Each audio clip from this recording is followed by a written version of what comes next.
WandaVision, Episode 3. Wow. I continue to be impressed by this show, man. Like, it has just literally been balls to the wall, fun, interesting, compelling, unique. Literally, there's been nothing like it in all the MCU before, and I'm genuinely impressed with what they're doing. Now, I said last week I didn't think that they could live up to the hype they built from the first two episodes. In particular, that first episode, which blew my mind. They did. They really did. They exceeded my expectations at every turn, did some really great stuff. Things I've been waiting for pretty much since the beginning of the conception of the character of Scarlet Witch in the MCU. I've been waiting for some moments in this show that do certain things. I'm so happy with this episode. It made me very happy.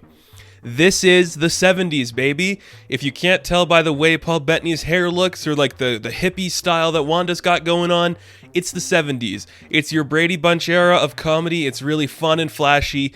And like I said in the first couple episodes, the film grain they are using feels actually of the time period instead of being in the HD quality we see it in today. There is something vintage about the way it looks, and it's amazing. It's back in that 4:3 scale of like aspect ratio on television, and it looks great. So our theme song here, it's a fun, lovely couple who are hanging out trying to hide the pregnancy of the woman. And I love that so much. That's the theme song. We get right into the episode. Wanda's pregnant. The doctor comes in. The doctor's like, you're about 4 months pregnant already. And as the episode progresses, she gives birth. And I'm like, okay, you sold me on this episode. First off, I love the idea because this is a big thing. A big thing. In sitcoms, whatever era you're in, the idea of your lead character or even lead actress in real life getting pregnant and either having to hide it on screen or having to write it into the show. It is something that has happened since the dawn of situational comedies, and we got an episode of a Marvel show dedicated to that premise. It's amazing. So she's pregnant. They're trying to figure out how to get their lives together. You know, Paul Bettany, his visions being like the cool dad trying to get everything done. Wanda's the one who's kind of like building all the furniture and getting like the room set up for the baby. And it's just a really fun, interesting idea. As they keep progressing further down the episode, Wanda goes from 4 months to 6 months to 9 months to like she's going into labor. It's really funny and really entertaining. I think that it just perfectly sums up that era because she looks pregnant. She's got her like long, lavish hair of a woman in the 70s, being kind of like the peace and love hippie type. And yet she still maintains that dignity of a mother. And I think that's really fun. So Vision just goes out to get the doctor in case something happens to Wanda because she starts to go into labor. And every time she gets like a contraction or something's happening with the baby, the world around them starts to spin, like the paintings on the walls start to spin around. The lights start to flicker. When her water breaks, it starts to rain inside the house. I love it. I love it so much. And what I also like about it is the camera moves with the characters in a different way than we saw in the previous episodes. We're getting more close-ups, but we're also getting bigger sets that are a little more outlandish and everything. There's kind of a sense of the Brady Bunch in here. Now, here's something I wanted to say. I thought we were going to get like a George Glass character. For those of you who don't know, like the George Glass character is like the imaginary boyfriend of one of the daughters in the Brady Bunch. I thought like, oh, are we going to have like, she's talking to someone on the phone. Maybe it's going to be Ralph this time. And maybe we hear Ralph being this certain person. We'll get back to like some theories I have at the end of this video. I thought we were going to get that. We don't.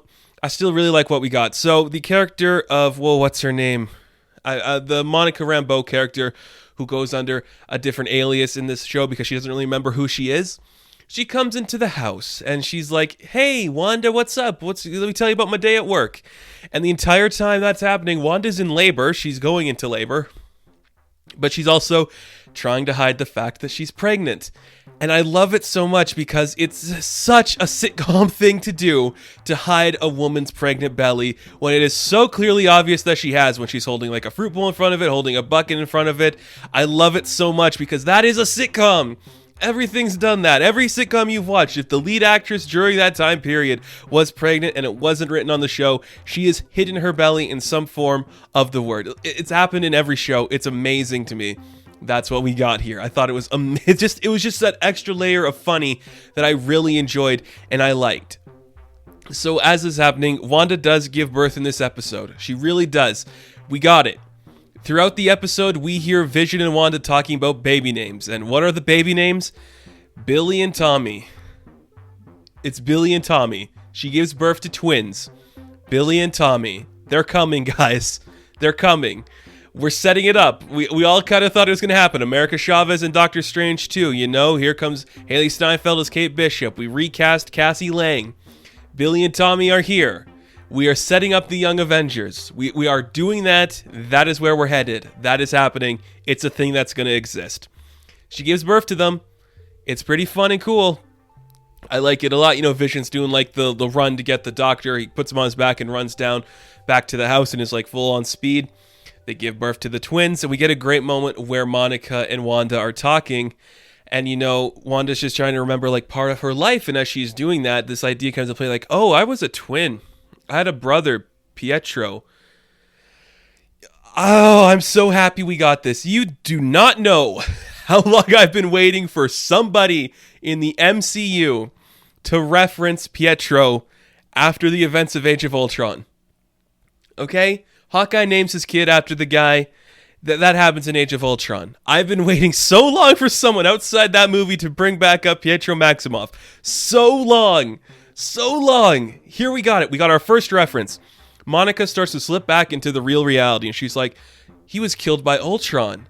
And that's when the first crack breaks, and you're like, oh my goodness, something really intense is going to happen here. We are remembering the events of other movies in this world now. The veil is broken. The curtain has pulled up. Everything about it is beginning to crack. And then Wanda just throws Monica out of the I guess it's like a bubble thing. We see that at the end. So we'll go back to that really quick. We see that at the end. Westview is a real place. We see a bunch of sword vehicles rolling up to be like, see like this big dome over top of Westview, and Monica's thrown out the dome, stealing her 70s attire, which I'm like, okay. This plays into my theory that I'm pretty sure Wanda lost her control of her powers and she took over this small town called Westview, and she's been turning the entire town into like this situational comedy. I think that's what's happening. There's a lot of theories, and we're going to get to this in a bit here. I just want to finish talking about the episode. There's a lot of theories about other characters that could potentially appear in this series. I don't think we're going to see them, but we'll get to some of those theories in a bit here. So, out goes Monica. Vision Vision kind of like walks the doctor out of the house after they give birth to the babies. He sees Agnes and Herb are over like to the side of the house, like the neighbor. Herb's the neighbor, of course. I'm like, perfect. There's always a fun neighbor in these things. And there's Agnes too, and they're like behind a really obviously fake background, but you love it and you buy it because it's a sitcom. And they're like, well, who is this? I think her name was Geraldine, who's Monica's character's name is Geraldine.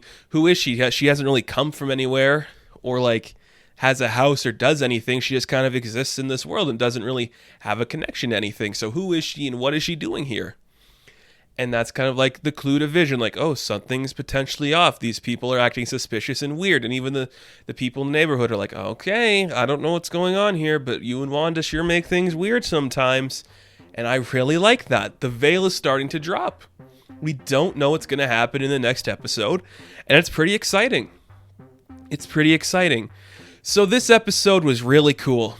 I really enjoyed it. It's the 70s, it's the Brady Bunch, it's all those types of sitcoms. Here we go. The newlyweds, they now have a baby. They're trying to hide the pregnant belly from the people of the town. They give birth. They have the twins. We know it's Billy and Tommy. The veil starts to drop that. We see the world shattering around them and things are going to fall apart. So I'm liking it. I think Wanda's going to be the bad guy. I 100% believe that's what she's going to be and that's what she's going to do. Here's some theories. There's a lot of people who got their theories. I want to go through this for a little bit. I don't think Mephisto's the big bad. I really don't. I understand why people believe that. I wouldn't be surprised if he was. There's been hints about like, oh, the devil's all around you, that kind of energy here. I like the idea more that it is Wanda who's doing this to herself. I think that is an interesting element to play in. Now, there's a lot of suspicion and a lot of theories that maybe Ralph is Mephisto or the rabbit that Agnes gives to them is Mephisto. That even Agnes is connected to Mephisto in some way. Or I heard one that maybe Vision is Mephisto. Now, I could believe all of those, and I buy them completely. I'll probably be way off base here, but I don't like the idea that it's going to be Mephisto doing this. I think it should be Wanda, and then maybe Mephisto is potentially revealed to be responsible for her slipping Sandy, or she sees Mephisto in the real world, and that's why her kids are able to survive. I think that's more likely Not even more likely, just something I'd like to see more, actually. So it's very interesting stuff, and I'm very curious to see where this show goes. I'm liking it a lot. I think it's doing a very good job of what it's setting up, and I've enjoyed myself throughout every interpretation of the decades, every interpretation of the sitcom. It's worth your time, and I think it's going to be one that a lot of young people don't really see what's going on here.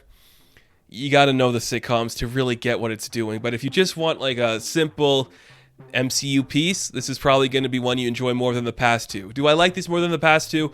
I think it's on the same level as number one, but I'm liking it all a lot so far. I'm very excited to see what's coming next in this universe. So that is my review of WandaVision Episode 3. I hope you guys liked it. And if you did, why don't you like and subscribe to the channel. If you want to see me in other places, you can check me out on Instagram, Patreon, and Twitter.